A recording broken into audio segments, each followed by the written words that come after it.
Okay, everyone. So welcome back to our third video, our third unit in particular. So let's first start with kind of reflecting and going backwards with what we've already worked on. We started with the social discipline window because that's the foundation about what it means to be restorative. And so using that, it really helped us to kind of unpack and understand for ourselves those moments when we are working restoratively with others versus maybe when we're moving ourselves outside of that way of being. And being aware of that is half the battle, right? So once I become aware, that I can make adjustments either in the moment or the next time to be able to do what I know works best at helping other people meet their potential. Then we worked in Unit 2, which was all around the proactive side of the work, building community and using effective language. Because 80% of what we do as restorative practitioners is really about being able to create the healthy conditions for a healthy society, but also to have a relationship so that when things go wrong, because invariably they will, that we have got the capital in place to be able to navigate those conversations and interactions well. So now we are ready for Unit 3, which is really specifically talking about healthy ways to be able to respond to harm, or that 20% of the restorative work that we do. This unit's going to be all about really focusing specifically on shame and reflecting on this particular affect, because in doing so, we really are able to understand why shame deserves special attention. Our ability to manage it within ourselves, as well as to respond in healthy ways when other people are experiencing shame, is really what makes or breaks healthy relationships. And so for that reason, it does deserve special attention. Okay, so I'm going to share my screen now so we can talk a little bit about the shame affect, how that all works, and how it really impacts our work as restorative practitioners. So let me pull my screen up here. Okay.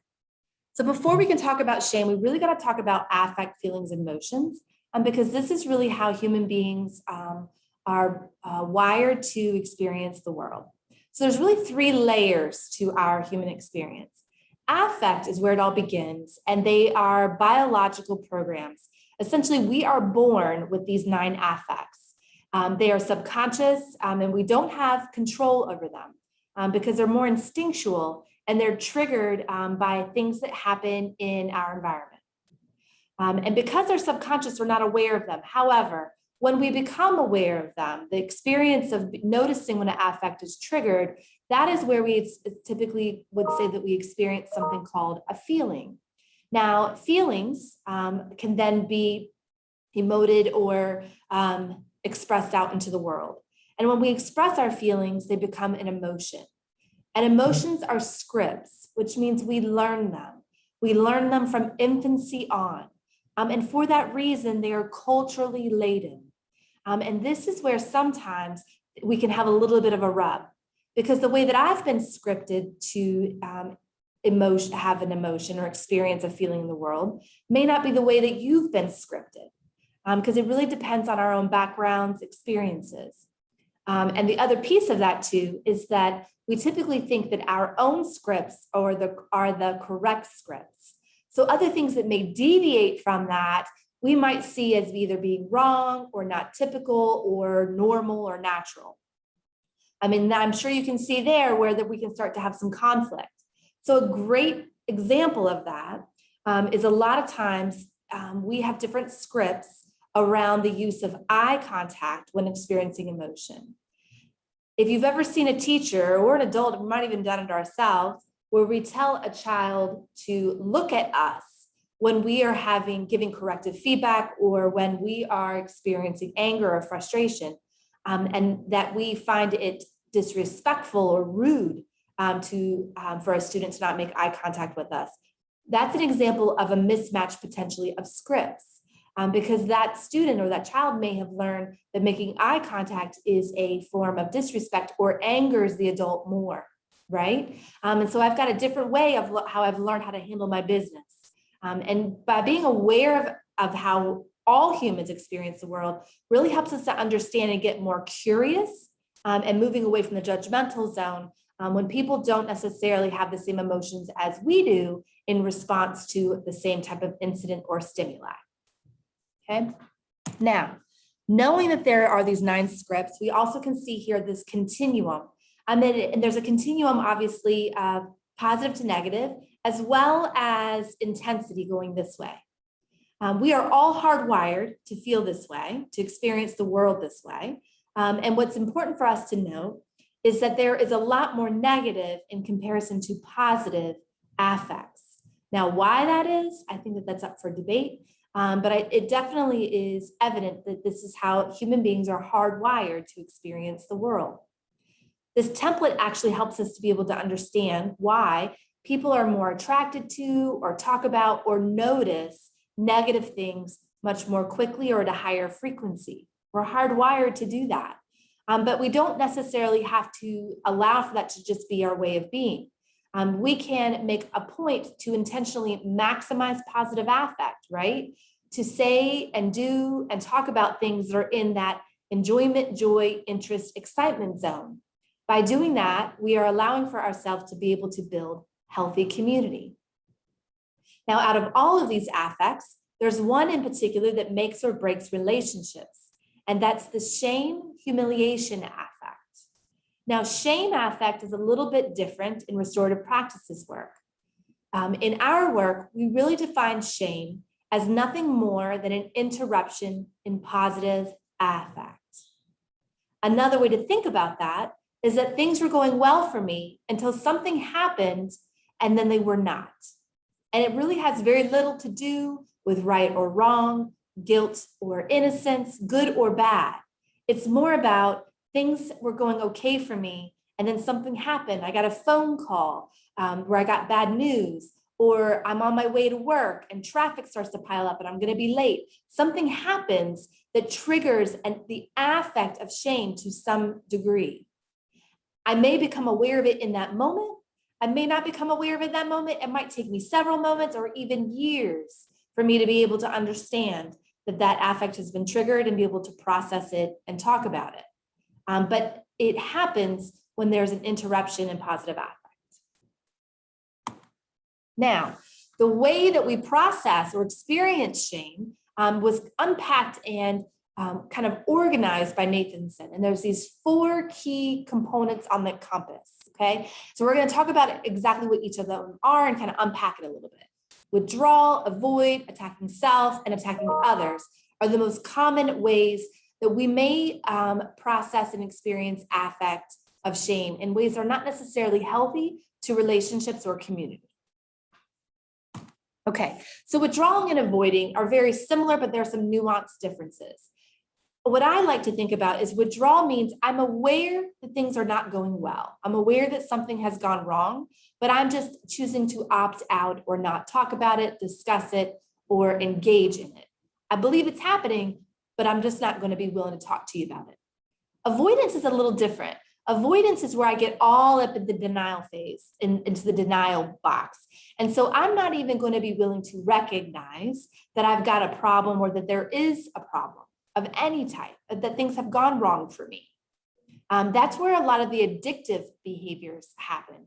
Thinking about drug and alcohol addiction, but really any type of addictive behavior or addiction is really an example of avoidance on the compass of shame. Distraction through thrill seeking is another way of doing that.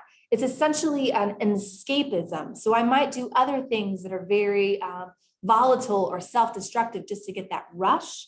And it's really just a way for me to check out from myself and from my life so that I don't have to experience that shame affect. It doesn't come into my awareness of being, okay?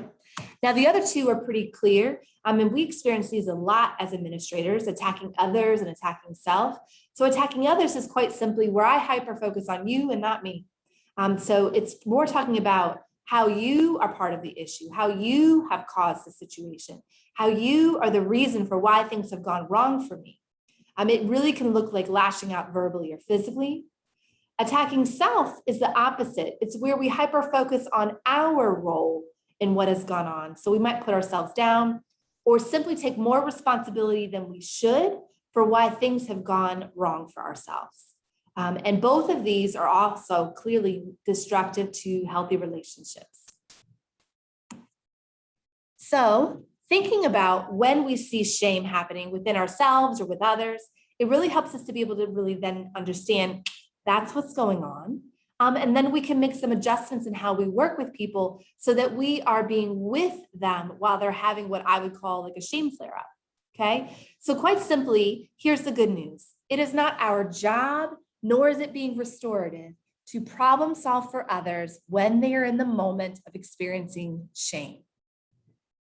It is not our job to fix the situation, which is a beautiful thing to understand, because a lot of times when things go on, it's more complicated and beyond our ability to influence or even make change.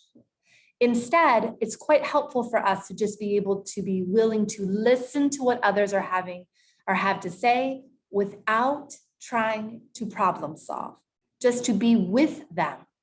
Allow for them and maybe help process them to reflect on what has caused the shame feeling for the individual, and quite simply acknowledge their feelings and give them an opportunity to talk about their experience without judging that it's the right or wrong way to feel. Doing that is very simply being restorative, and we are modeling as well as facilitating healthy ways to process and move through a shame response. It's not our job to inhibit or protect people from feeling shame. Rather, it is our job to be with them and show them healthy ways of navigating that, both when it happens in other people, but also when it happens within ourselves. Braithwaite then takes this idea about the shame experience and ways that we can use it in a healthy way versus an unhealthy way, and then unpacks a specific thing, really helps us to understand how to help people live their highest potential. So quite simply, he says that restorative practices works because it allows for us to separate who a person is as a human being from what they have done. And in doing that, we are really aligning with what we know works in affect psychology. Quite simply, being able to reject an act, but not reject a person, motivates that person to be willing to do right next time, or to do what they can to repair harm, because we are hardwired to want connection and community. So we keep that connection with the human being while disconnecting from the act that they have done that has caused harm.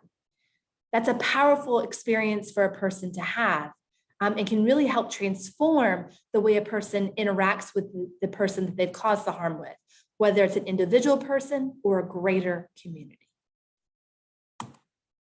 And doing that in particular around this idea of shame really helps us to understand and see how we can use shame in a way that is reintegrative and healthy, rather than using shame in a way that is stigmatizing and unhealthy.